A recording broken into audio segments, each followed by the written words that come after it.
failed. Let me start at the beginning. I had a client that I was meeting with, and we were going over what's been going on in his business, and he said to me, he goes, Mike, I keep on hearing over and over and over again from people, it's too expensive, it's too expensive, it's too expensive, it's too expensive. And I said, well, what do you do? He says, well, I get frustrated, I walk away, and I just accept it's too expensive. Now let me ask you, has this ever happened to you before where someone's told you your product, your service, or whatever you're doing was too expensive, or a myriad of other excuses that you've gotten, and you either accepted it or didn't know what to say?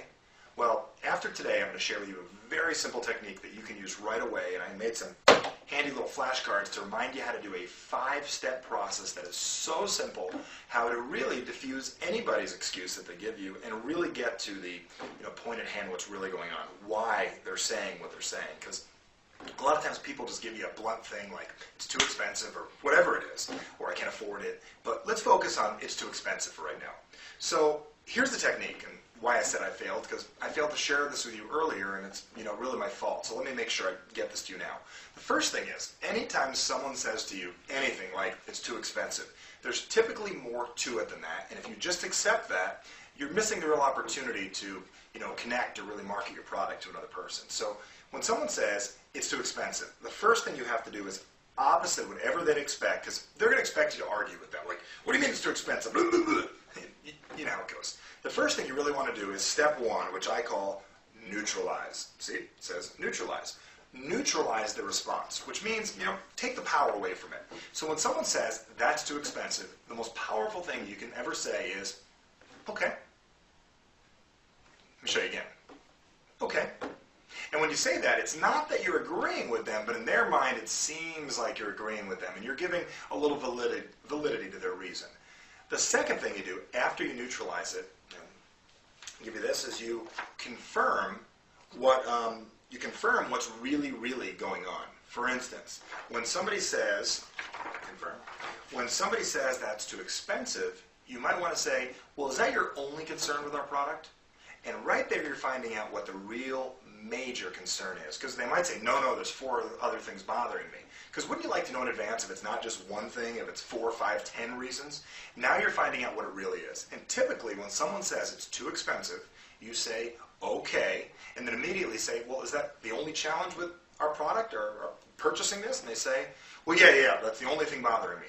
Right there, they're locking themselves in to walk straight into step 3, which is really to question and uncover. Now, questioning and uncovering, the main portion of this is uncovering, figuring out why they feel that way. Kind of like a therapist asking, well, why do you feel that way? For instance, someone says that's too expensive, and you say, well, what do you mean it's too expensive? What makes you feel that it's too expensive? Well, I don't know, Mike. I think I can get it at Sears cheaper. I saw it there last week. I can just drive to the mall and get it at Sears. And right there you found out is that they can get it at Sears and they can find it a little cheaper. And why would they buy it from you if they can get it from Sears? Got it? Now that leads to the next point. The next thing is what's called the reposition.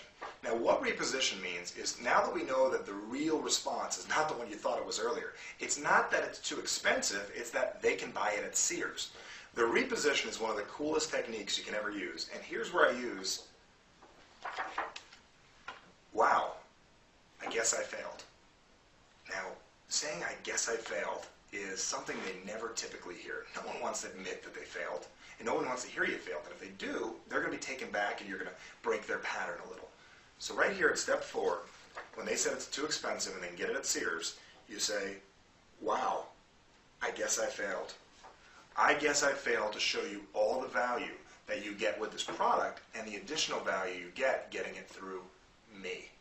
And here's the opportunity for you to re-explain this, go through it over and over again until you can share enough value. Because remember, people will buy what they value and they see value in and what they desire to own. Now, when you say I failed to share with you all the benefits of this. Let me take a few minutes and make sure I go over this to you, because there's no way you should be feeling that this is too expensive. Let me make sure I go over this to you, because I don't want to miss out, I don't want to fail you, and I don't want to fail me by you not seeing the real value. Once you start to do this, they're going to open up to hearing the information one more time, and that leads you to step 5. And this is re-asking for the sale based on the real objection. See, the real objection is not that it's too expensive. The real objection is, why should I buy it from you when I can get it at Sears either for the same price or a better price? Now you're focusing on the real objection, not that it's too expensive, that you can get it at Sears, and why should I get it from you? That's what they're really asking you. So by using the technique, I failed you, and I failed to explain this correctly, people are going to be a lot more open to listening to what you have to say. This works throughout the direct sales business. This works with any time you're explaining anything to anybody and they give you an objection of any sort. First thing is, make sure, I'm going to go through one more time, you neutralize with the OK technique. The second thing you do, very, very simply, is you confirm that's the only thing. Because if there's more than one, you've got to deal with every single one of them individually. The third thing is, you got to question, and you got to figure out what exactly do you mean by that.